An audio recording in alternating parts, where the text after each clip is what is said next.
இப்போ எதை பார்க்க வேண்டும் என்றால் 753 ஒரு பிரச்சனை வருகிறது.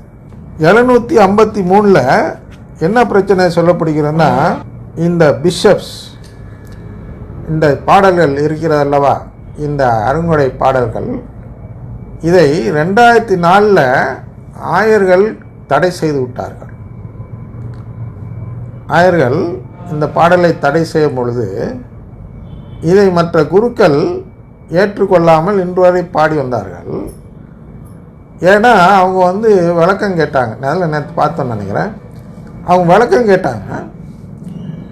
அந்த விளக்கம் என்னன்னா, நீங்கள் ஏன் தடை செய்கிறீங்க, எங்களுக்கு விளக்கம் கொடுக்கணும்னு கேட்டாங்க. அந்த விளக்கத்தை தான் இப்போ திருத்தந்தை அவர்கள் வெளியிட்டு இருக்கிறார். அப்போ அது மாதிரியான சூழ்நிலைக்கு அப்ளை ஆவது தான் இந்த கேனன் 753 அப்படின்னா 753வது திருச்சபை சட்டம். அப்போ அதையும் படிக்கிறேன், அது கமெண்ட்ரியும் படிக்கிறேன், அப்போ தான் உங்களுக்கு புரியும்.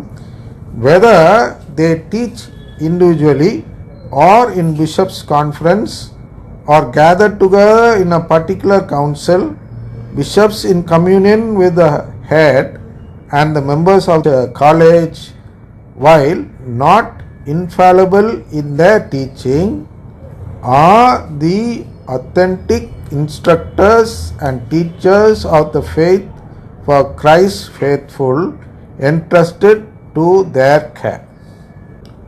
Christ's faithful are bound to adhere with a religious submission of mind to this authentic magisterium of their bishops. பாருங்க, இதுதான் இந்த பங்கு தந்தையர்கள் போன்றவர்கள் கொண்டு உள்ளே திணிக்க பார்க்கிறார்கள். எதை 51 மறைச்சிட்டு 53 உள்ள திணிக்கிறாங்க. 51 என்ன சொல்லிடுச்சுன்னா, இவங்கெல்லாம் ஒத்துவல்லனாலே இவங்க வெளியேற்றப்பட்டவர்களாக ஆகிறாங்க. அதுக்கப்புறம் they are not bishop, they don't belong to the bishops conference, இப்படி வந்துடும். பட் இவங்க என்ன செய்கிறாங்கன்னா, புது திருத்தந்தை, புது போப்பாண்டவர் கொண்டு வருகிறார்கள். அது கொண்டு வர்றதுக்கு இந்த சட்டத்தை எதிர்பார்க்கிறார்கள்.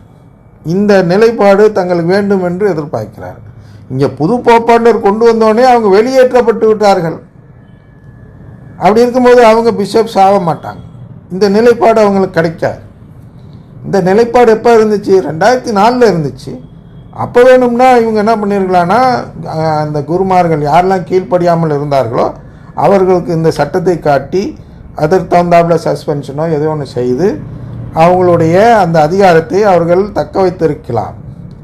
ஆனால் இப்போ எதிர்த்து போனால், திருத்தந்தை எதிர்த்து போனால் என்ன நடக்கும் என்றால், அதே தான் தாதாயே செந்தந்தியாயே. இப்போ நான் அது கமெண்ட்ரியில் வாசி காட்டுகிறேன். Provided that they are in communion with the head. புரியுதா? இது எப்போ அவங்களுக்கு கிடைக்கும்?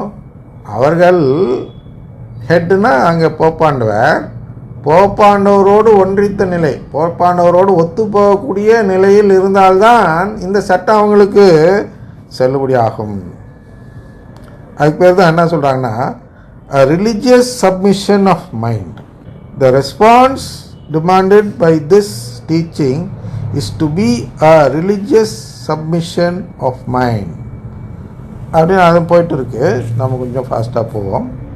அப்போ 1512 தான் இப்போ பார்த்தோம். அடுத்தது 752